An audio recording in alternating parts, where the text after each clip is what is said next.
Hi friends, welcome back to my channel. তো দেখো আজকে বিরিয়ানি করলাম, তো তোমাদের সঙ্গে শেয়ার করছি।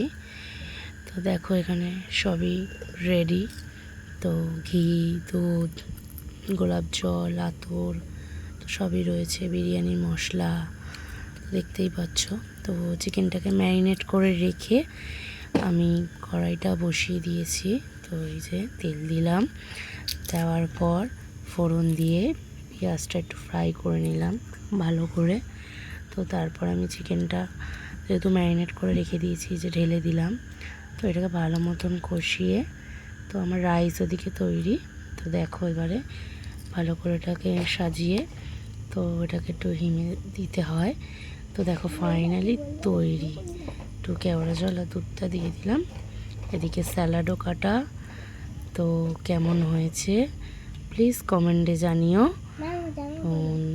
চলো কেমন হয়েছে প্লিজ জানিও। টাটা।